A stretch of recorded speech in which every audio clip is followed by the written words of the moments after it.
வணக்கத்துடன் வைத்தியர் அர்ஜுனா அவர்களை மையப்படுத்திய ஒரு செய்தி தான். அந்த செய்தியில் ஒரு விமர்சனம்தான். வைத்தியர் அர்ஜுனா அவர்கள் தேசிய தலைவர் அவர்களையும் அவர்களுடைய செயல்பாட்டையும் கடுமையாக விமர்சித்தார் என்கின்ற ஒரு குற்றச்சாட்டு. உண்மையிலே வைத்தியர் அர்ஜுனா அவர்கள் தேசிய தலைவரும் தேசிய தலைவருடைய செயல்பாடுகளையும் கடுமையாக விமர்சித்தாரா, அல்லது அவர் சொல்லிய கருத்துகள் வேறொரு கோணத்தில் திணிக்கப்பட்டு அவைகள் செய்திகளாக்கப்பட்டதா? இது இன்றைய பிரதான கேள்வியாக இருக்கின்றது. புலம்பெயர்ந்த தமிழர்களை மையப்படுத்தி வைத்தியர் அர்ஜுனா அவர்கள் பதிவு செய்திருக்கக்கூடிய சில கருத்துகள், தமிழ் சார்ந்த விடயங்களை முன்னிலைப்படுத்தி ஒரு போராட்டக்களம் உருவாக்கப்பட்டு அந்த போராட்டக்களம் வெற்றியை நோக்கி செல்வதற்கான ஒரு களத்தை எட்டியதின் பின்னணியில் புலம்பெயர்ந்த தமிழர்களுடைய உழைப்பும் அவர்களுடைய இரத்தமும் இருந்தது. அதுபோல 2009 பின்பு கூட அந்த தமிழர் என்கின்ற உணர்வையும் இனப்படுகொலை செய்யப்பட்ட தமிழ் இனத்திற்கான நீதி கிடைக்க வேண்டும் என்கின்ற களத்தில் அவர்கள் முன்னின்று பயணித்து கொண்டிருக்கக்கூடிய விடயங்கள்தான் இன்று வரை தமிழர் போராட்டத்தை உயிர்ப்புடன் வைத்திருக்கிறது என்கின்ற ஒரு கருத்தை வைத்தியர் அர்ஜுனா அவர்கள் பதிவு செய்திருந்தார். தேசிய தலைவர்களுடைய செயல்பாடுகள் வெற்றி அடைவதற்கான களங்களை உருவாக்குவதற்கும் புலம்பெயர்ந்த தமிழர்களுடைய அந்த உழைப்பும் அவர்களுடைய ஈடுபாடும் ஒரு காரணமாக இருந்தது என்பதுதான் வைத்தியர் அர்ஜுனா அவர்கள் எடுத்து வைத்திருந்த கருத்து. ஆனால் இந்த கருத்து வேறொரு கோணத்தில் திணிக்கப்படுகிறது. இயக்கம் வளர்ந்ததற்கும் இயக்கம் வெற்றி பெறுவதற்கும் காரணமாக இருந்தது புலம்பெயர் தமிழர்களுடைய செல்வாக்கும் அவர்களுடைய நிதியும் தான் என்கின்ற கோணத்திலும், தேசிய தலைவரை மையப்படுத்தி வைத்தியர் அர்ஜுனா அவர்கள் தவறான கருத்துக்களை பதிவிட்டார் என்கின்ற விமர்சனமும் கடுமையாக எடுத்து வைக்கப்பட்டது. இதற்கான விளக்கங்களை வைத்தியர் அர்ஜுனா அவர்கள் கொடுத்திருந்தார். அதன் பின்பும் அந்த விமர்சனங்கள் தொடர்ந்து கொண்டிருந்தது என்பதை நாம் இங்கு பார்க்க வேண்டியதாக இருக்கின்றது. இன்று வைத்தியர் அர்ஜுனா அவர்கள் ஒரு காணொலியை வெளியிட்டிருக்கின்றார். அந்த காணொலியில் சில கருத்துக்களை அவர் பதிவிட்டிருக்கின்றார். குறிப்பாக புலம்பெயர்ந்த தமிழர்களுக்கு அந்த கருத்துக்களை அவர் பதிவிட்டிருக்கின்றார். அந்த கருத்துக்களை அவர் சொல்கின்ற பொழுதுதான் சில விடயங்களை தொட்டுக்காட்டி பேசியிருக்கின்றார். அப்படி அவர் தொட்டுக்காட்டி பேசியிருக்கக்கூடிய விடயத்தில்தான் தேசிய தலைவரை மையப்படுத்தி நான் விமர்சனம் செய்தேன் என்று சொல்கிறார்களே என்று அவர் வேதனையோடு பதிவிட்டிருக்கக்கூடிய அந்த களத்தையும் நாம் பார்க்க முடிகின்றது. புலம்பெயர்ந்த தமிழர்களுக்கு வைத்தியர் அர்ஜுனா அவர்கள் என்ன கோரிக்கை வைத்திருக்கின்றார்? அந்த கோரிக்கையில் அவர் கேட்டிருக்கக்கூடிய விடயம் என்ன? வைத்தியர் அர்ஜுனா நிதி சார்ந்த விடயங்களை மையப்படுத்திய ஒரு பயணத்தை மட்டும்தான் எடுத்து கொண்டிருக்கின்றாரா? மக்கள் சார்ந்த களத்தில் வைத்தியர் அர்ஜுனா அவர்களுடைய செயல்பாடுகள் அது செயல்தன்மை அற்றதாக இருக்கிறதா? இந்த கேள்விகள் இன்று பிரதானமாக எழும்பியிருக்கக்கூடிய ஒரு களமாக இருக்கிறது. எனவே அதை குறித்த செய்திகளை நாம் பார்க்க வேண்டியிருக்கிறது. எனவே எங்களுடைய காணொலியை கடைசி வரை பாருங்கள். பல விடயங்களை நாம் பரிமாறுவதற்கான ஒரு களமாக இது அமையும். வைத்தியர் அர்ஜுனா அவர்கள் இப்பொழுது நிதி சார்ந்த சில விடயங்களை முன்னிலைப்படுத்தி பயணிக்க வேண்டிய ஒரு களத்தில் இருக்கின்றார்.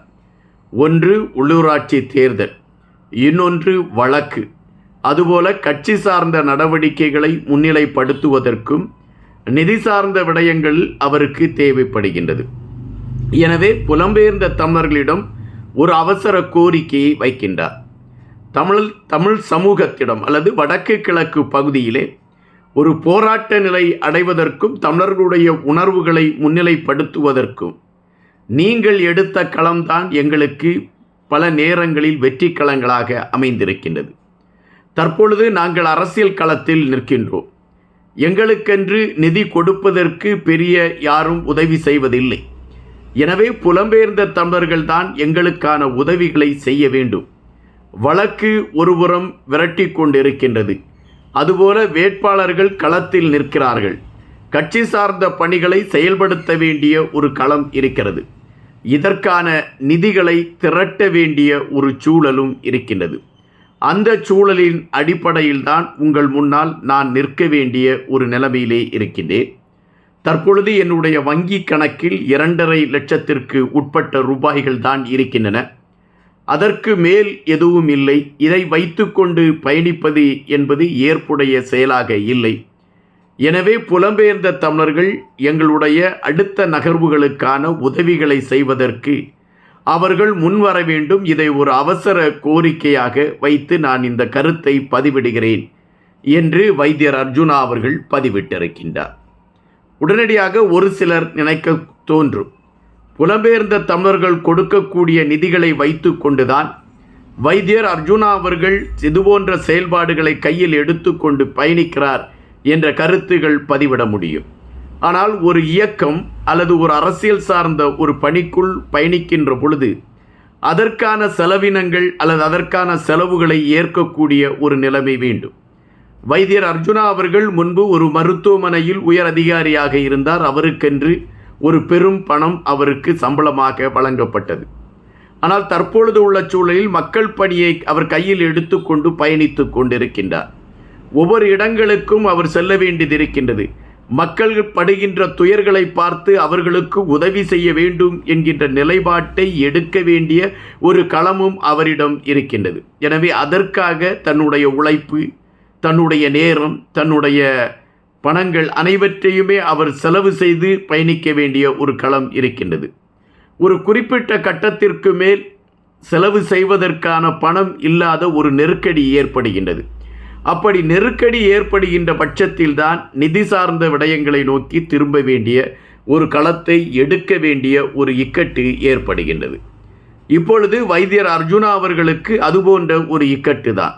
26 வழக்குகள்.